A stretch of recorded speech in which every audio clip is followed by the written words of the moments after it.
My brothers and sisters, the topic is about young people. Young brothers, our young people are the future of our community. It goes without saying. And they are the backbone of this community. And the system outside is not working on you and on me, or you, or you. We are to them, we are to the system out there, to all the other isms outside. They can't get to us. But it's him. Allah yahfadhu. I mean, and the younger generations. And there's been many studies on this. But not Muhammad. Muhammad No. to the system. He is, Allah yahfadhu. I'm just saying it's that young age. There's been many studies that shows that the first generation that comes, they're okay. They survive the onslaught. The second generation, they begin to lose. By the third, fourth generation, you could be completely stripped out of deen. And case in point is what happened to the Afghan cameleers who came to this country. I mentioned in the khutbah today that the Afghan cameleers came in 1850, thereabout. Of course, before them, we said the Makassars came from Sulawesi, Indonesia.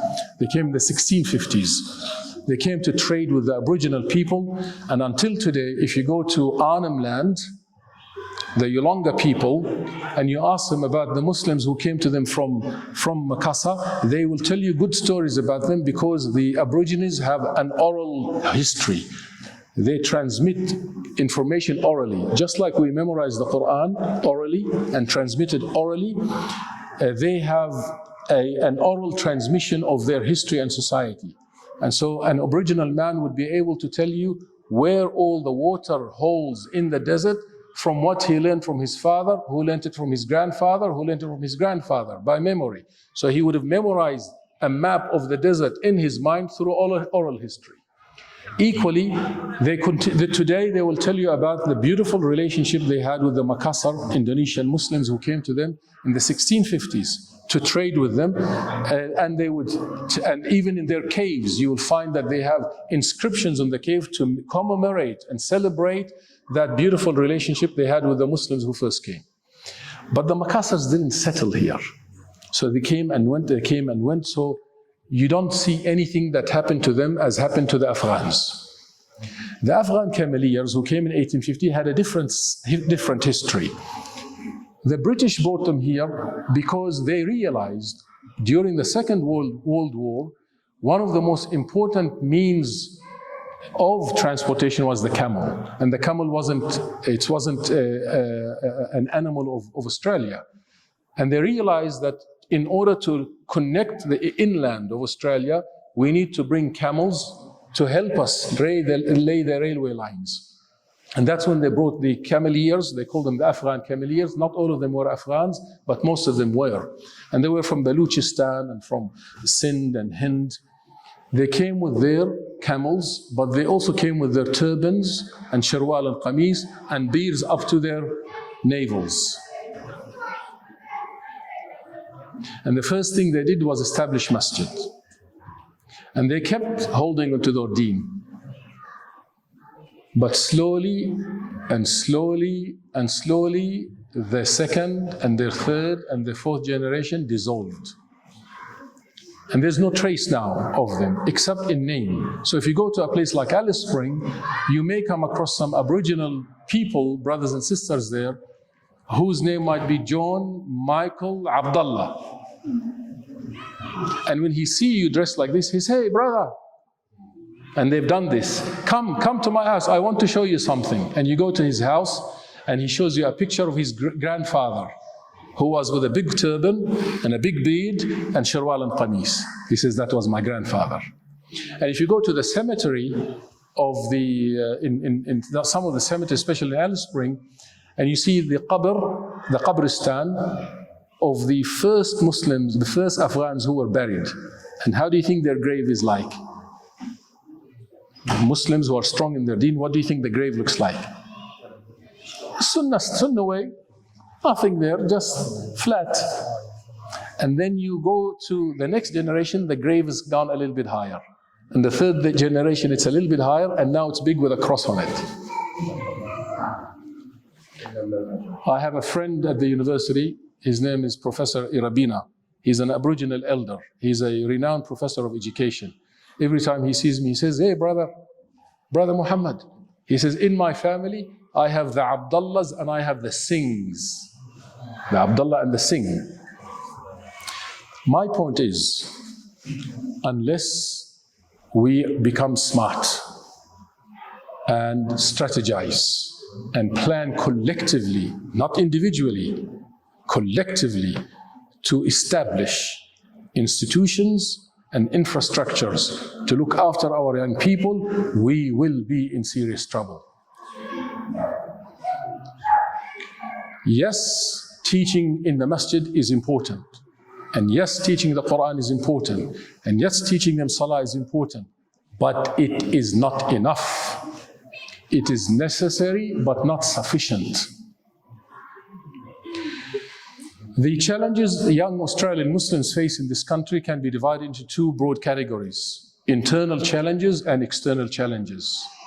You know those challenges. I don't need to tell you those challenges, but I'll remind myself and yourself of those internal challenges and external challenges. And as I mentioned those challenges, you need to start thinking of solutions. How do we resolve those challenges? When I say internal challenges, it means challenges within our community. Because there are challenges within our community that can have a negative impact on the life of our young Muslim brothers and sisters. And these challenges can be cultural and can be religious also. For example, which as I mentioned in my khutbah today, when the young brothers and sisters growing up in this culture who become accustomed to a certain system, a certain organization, a certain mindset, like it or not, they become accustomed to that. And then they see we fail to have those systems, we fail to have organizations, and we are divided among ourselves. That is a critical factor that can impact on their identity negatively. Secondly, when young people look around and they say we are fighting among ourselves, and excuse me, I want to be very honest tonight, on madhab, or he follows this, and he follows this, and he follows this, and I am right, and they're all wrong. And what is your aqidah? And what's your aqidah? And do you wipe your feet on the? Do you wipe your on the socks when you make wudu, and you don't wipe? And they look at all of this and they say, "Ya Habibi, what the heck is going on?" They will say that. This division. Yes, we will never get rid of this division, but we can manage it. We can manage it. We can try to become as inclusive as possible. Another internal challenge is when we are unable to present Islam in ways that can make sense to them here in this country. When Islam does not make sense to them, when they tell you, young people, the way you are teaching me Islam is irrelevant to me. And I'm not saying this to you from thin air. We actually did some studies on this. We were the first institution to do studies in the Western world, in fact, to look at what do young Australian Muslims in grade 10, 11, and 12 tell us about the way Islam is taught to them. And most of the time, and all of them almost said, the way Islam is taught to us. This is the internal challenges, and this is for us to think about. Because this means we need to invest in talent, we need to invest in minds. They said to us, the way Islam is taught to us, it's boring, it's repetitive, it's irrelevant, it's biased, and it's out of context. Yes, the child will continue to study with you until they are 13 years old because they have no other choice. But then they say, what more can you give me now? And if we're unable to give them more, they will actually switch off. And we have experience everywhere. We looked at those madaris attached to the masjids. And we found the children will continue to come to these madaris until they are about 13, 14 years old, and they will stop coming. And when we ask them why, they say, you're not giving me anything new. Give me something that can make me functional in this society. Give me something. For example, one of the challenges our young people face is trying to reconcile Islam with democracy, for example. You may think as an adult, who cares about that? But they actually care about it. Because sometimes what they are receiving is that it's haram to vote, brother. It's a kuffar system, brother. You should just live here and benefit from it, but don't be engaged in it. And so in his mind or her mind say, well, actually, hold on. So what does Islam tell me about how should I function as a Muslim here? If I'm going to be living here for the next 20 years or so, how should I function? You tell me. You tell me, how should I function in this country which is democratic? All right, not everything in the so-called Western democracy is acceptable to us, but also not everything is rejected. So how can we teach them that? Where does Islam tell us this is okay, and where does Islam tell us this is not okay? And what that leads to is actually a very beautiful and a very complex teaching about Islam, and that is to do with Islam and governance. And then what the young people will realize, if we were to teach them this properly, is that Islam, the ulama say, anyone who studies the Quran and the Hadith objectively will find that Islam does not give you a particular form of government, but it gives you principles of good governance. In other words, who cares about labels? Principles of good governance. The Khilafah system was about principles of good governance. When Umar ibn al-Khattab radiyallahu anhu said, when they asked him, how long should a governor rule for? He said, 4 years maximum. And this is what the Americans do now with presidency. They said, why 4 years, O Umar? He says, if he is just, people will get bored of him anyway. And if he is zalim, then to get rid of his dhulm. If he's oppressor, to get rid of that oppression. Beautiful. Our deen and our civilization and our heritage is rich. But are we teaching it in that way to our young people?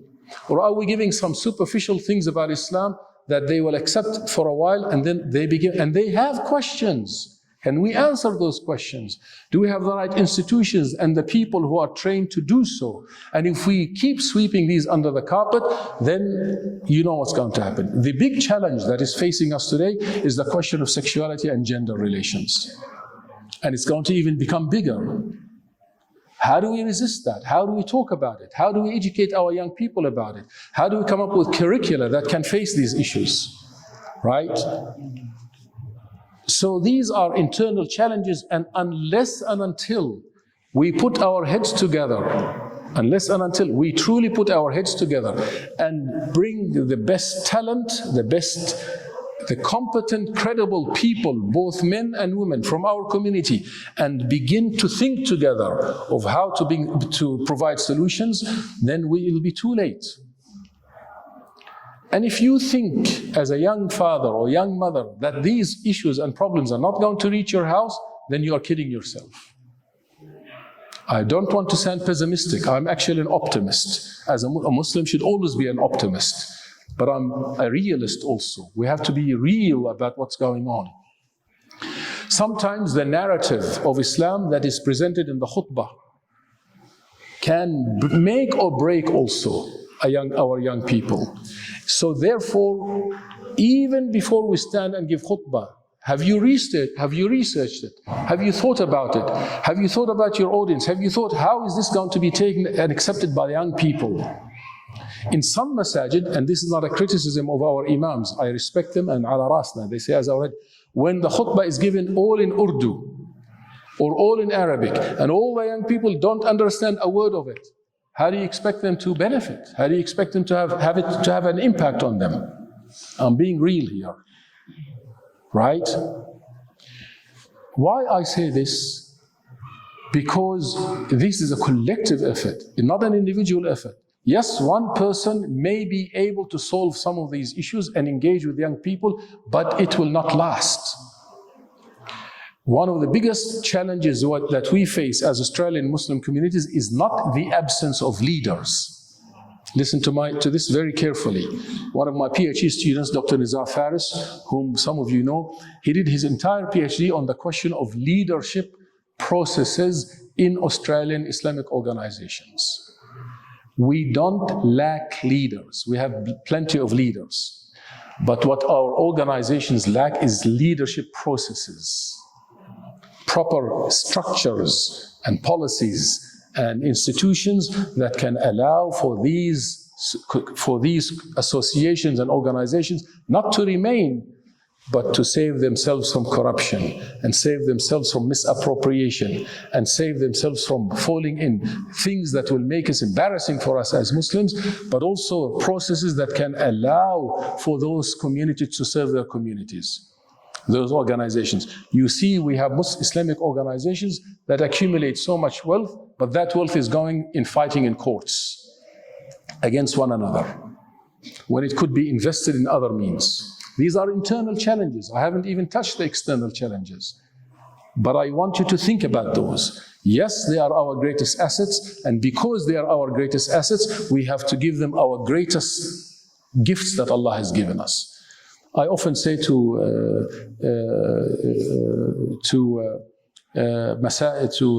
committees that have madrasas and to the parents, I say your greatest asset is your child. Everybody agrees on that. Your child is more important than your car. You would agree, right? Your child is more important than your house. And then we send our children to these madrasas to learn the Quran and to these schools, and we pay the teachers $10 an hour, if at all. You say, here's my greatest asset. Here's the child that this is my greatest, is more important than my car and more important than my house. And here you teach him the Quran and you teach him Islam, but we don't have money to give you. Volunteer, everything volunteer. It doesn't last. Volunteering is important, but it doesn't last. Where are our funds that can help these institutions? If the child is the greatest asset, then the teacher should be the greatest asset. And I say this from experience. I've seen madaris attached to masajid where the teachers are paid peanuts. And the community says, but we don't have money. I say, I don't believe that. We do have the money, but we're not investing it in the right way. So what we could be thinking of is, for example, awqaf, waqf fund. One of the greatest contributions of the Islamic civilization is the waqf fund, the endowment. Some of the Western scholars, they say the waqf fund was the glue that connected the Islamic civilization.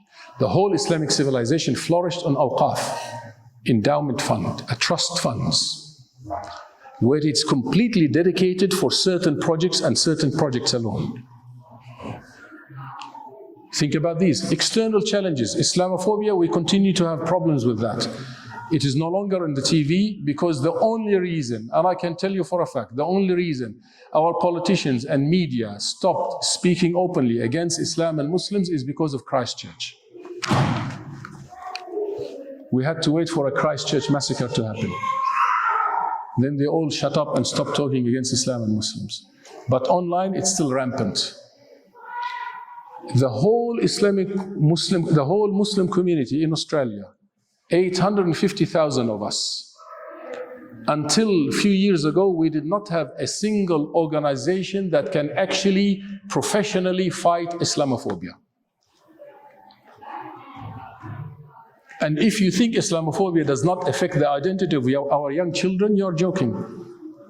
Islamophobia has one of the greatest impacts on the identity of our young children is Islamophobia. When he goes to the shop or opens the TV or at school, he's always bullied because of being a Muslim or called a terrorist. Until today, it still happens. You think that doesn't have an impact on their identity? You must have read yesterday the news of one of the Christian schools in Melbourne, I think, or Sydney. Did you read it? When the teacher forced the Muslim student to look at something something negative about Rasulullah ﷺ, forced the Muslim, come and read this. Now it's a big hoo-ha about it. There are now some Islamic organizations that can fight that.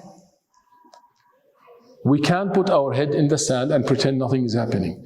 Islamophobia is on the rise online.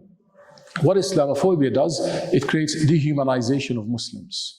When you dehumanize Muslims, everything goes against them and nobody's going to say anything. We have written a long article on this, on the impact of social media on dehumanization of Muslims. We were the first to document this. Our documentation of the Islamophobia and dehumanization of Muslims on Facebook and on Twitter forced Facebook company to come and sit on the table and begin a discussion.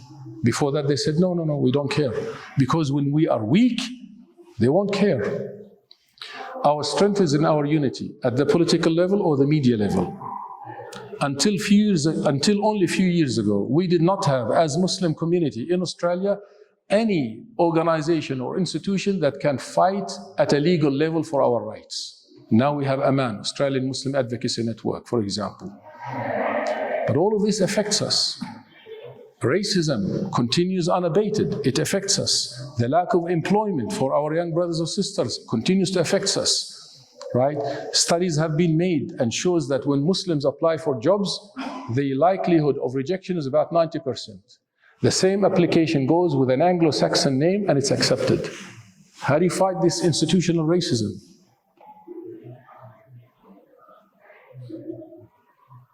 Excuse me again, I'm not here to sugarcoat things, right? And I can't talk to you about Jannah and Jahannam if you want. I can talk about Akhirah and we can talk about Qabr. We can do that if you want. But let's be real. If we are talking about the future of our young people who are our most important assets, then we need to be thinking now about real solutions. If you think we don't have the talent and the resources, then you are wrong. We have the talent, we have the resources, we have the diversity, and our strength is in our diversity, but that needs to be utilized properly. From our experience, for example, when we were in Queensland, some of the brothers here who were from Queensland, we went and made a reference group that represented the entire Muslim community. And we said anything that is spoken about the Muslims, whether from government or media, it comes back to this reference group that is representative of most of the Muslim community, and it is neutral. It doesn't belong to this masjid or that masjid. It is apolitical, but it is to serve the best interests of the Muslim community. Can we do that for our young people? Can we include them in the decision-making processes? They need to feel a sense of ownership. One of the complaints that our young people say often is that we are not included in the decision making. You as adults go and make the decisions and tell us here it is. Deen is consultative. Our deen is consultative. The question of shura, there is a whole surah on shura. The Sahaba said, Abu Hurairah radiallahu anhu said, he said, I have never seen people like the Sahaba make more mashwara like the Sahaba. On every matter they consulted. And Rasulullah sometimes consulted the young, and sometimes the old, and sometimes collectively, sometimes individually. Bring them all along. The process is as important as the outcome. And if you happen to be running an Islamic school, if any one of you is in Islamic school, don't think Islamic schools are just about money making and about numbers. You have a massive responsibility. We talk about young people, we have about 72 Islamic schools in Australia today, if you include the Turkish schools. If you don't include them, we have about 42 Islamic schools. The largest Islamic school has 4,200 students in it. Some schools have 3,200. In total, if you were to calculate the number of young people going to Islamic schools, in Australia today, there are about 60,000. You have 60,000 young people coming to you from morning to evening for the next 12 years. If you fail to have an impression on their Islamic identity, then I don't know what to say. And one of the things we have, because this is what our center does, it's the only specialized center in the West that looks at education, not only in Islamic schools, but in madrasas, etc.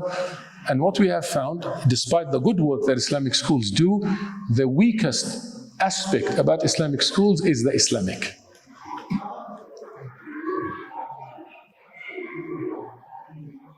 And Arabic studies, of course. One principal said to me, he said one student came running to his office, he says, please put me in any classroom, in Chinese, in Italian, in French, but not in the Arabic classroom. The language of the Quran. How do we resolve these issues? I'll finish now. We put our heads together, put our differences aside, put our egos away. Each one has intelligence. We have so much talent. The people who have the IT expertise and management and leadership and critical thinking and Quran and Arabic and Sirah and Tarikh. We all need to come together. And before you come up with quick solutions, do the thinking. Let the thinking take place for a while. And the process is just as important, if not more important than the outcome. And include people who you want to represent.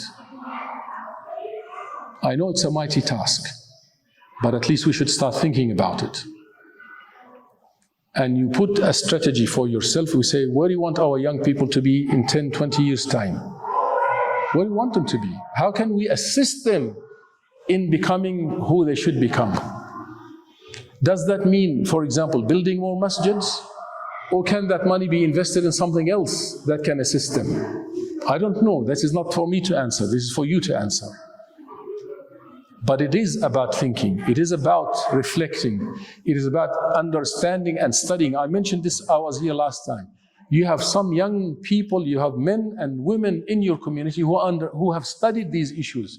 Engage with them. Tell us, what are the challenges that the young people face? Meet with the young people. Ask them, what are the challenges? What are your expectations of us as a community?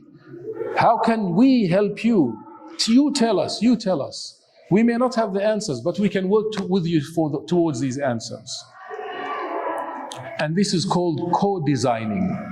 This is the big thing in education now. You co-design solutions. You co-design curricula. You co-design solutions.